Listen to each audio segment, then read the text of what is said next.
The rot runs deep here. In our own institutions, though, an investigation has been launched into the purported anti-Semitic border force staffers who detained October the 7th survivors for 2 hours while they were apparently told, you're not going to do what you're doing in Gaza over here.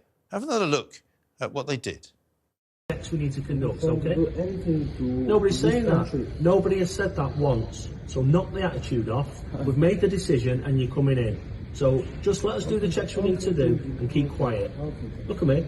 Okay, you clear with that? Good. We're the bosses, not you, all right?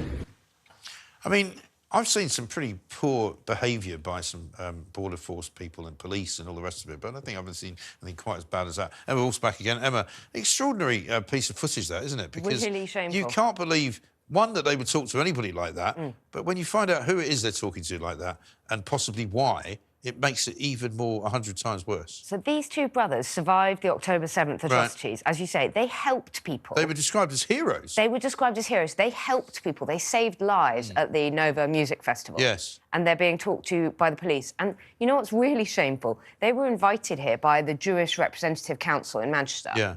And they say now they don't really want to come back to the UK. They say this wasn't just regular anti-Semitism, which they would have put up with. This was anti-Semitism from our police. It's utterly shameful. We should, you know, I mean, the Border Force have some serious questions to answer. They really talk do. to anyone like that. But as you say, two young brothers who should actually be treated with some respect. They really should. Or at least, very least, be treated equally with everybody the same way. Course, I mean, you know, we've all been through border patrols, I'm sure, in various countries where they are a they're bit jobsworth. They like to push you around, don't they? They're not always terribly welcoming, lovely to see you. Sometimes they are, but you know, it's very rare to get them quite as rude as that. And I think from judging what the two brothers have said in their interviews, you know, it all kicked off when they told them where they were coming from and why they were there. You're not going to do here what you did in Gaza. What on earth do they mean by that? Exactly. And when they said to them, you know, we survived the October the 7th massacre, we've come here to tell our stories, they say that's when these characters turned on them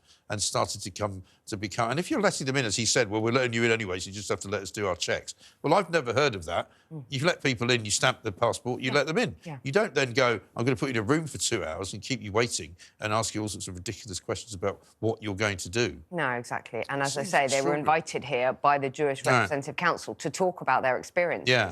And we also know, as I said earlier when I was taking the mic, you know, what we know about the Border Force is that they're incredibly bad at interrogating people who come here illegally. Exactly. Because not only do they just give them a blanket and pass them on to the next bit, they actually actively go and rescue them in the channel when they don't need rescuing. I think that's what makes it even worse. They've let in plenty of people who shouldn't be in this country, and then two people who we should be welcoming are, you know, treated like, well, lesser citizens. Yes, and it brings us back. We were talking about this yesterday, as I'm sure you have been on other shows.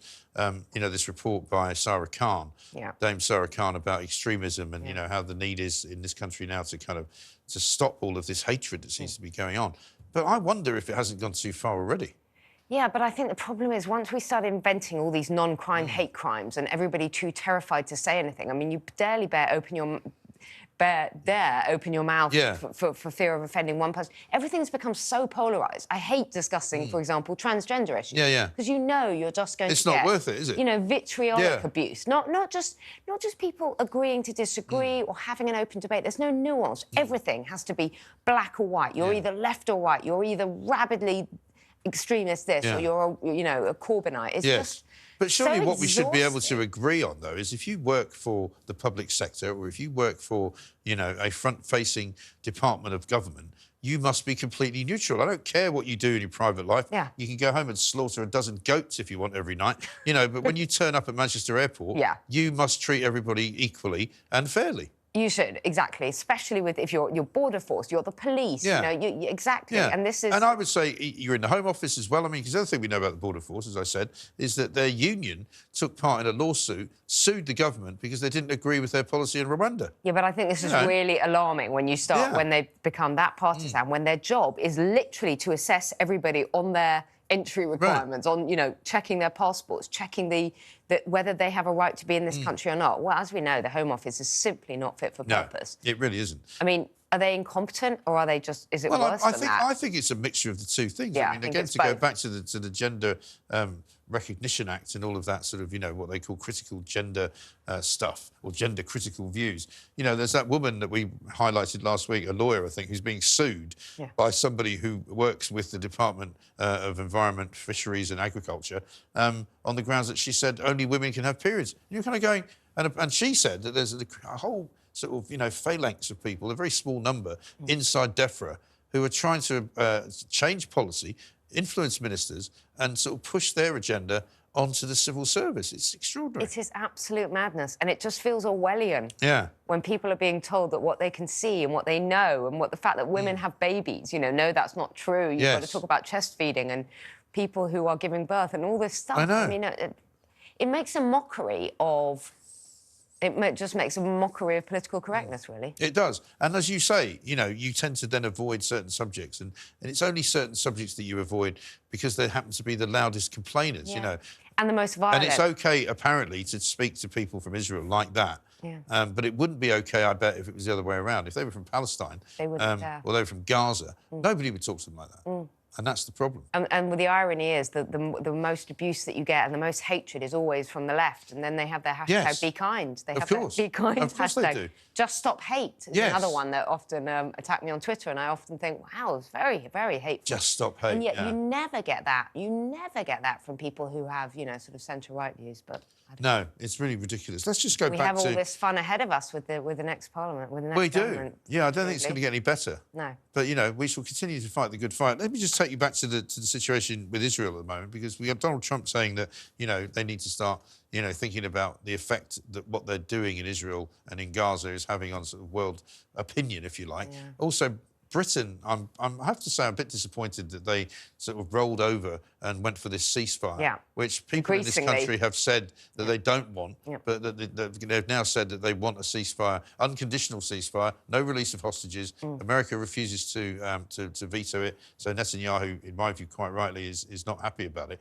John McTiernan, believe it or not, I don't know if you saw his tweet today, former Blair advisor and a man who's now a Starmer sort of cheerleader, because I think he's been told to be by Peter Mandelson.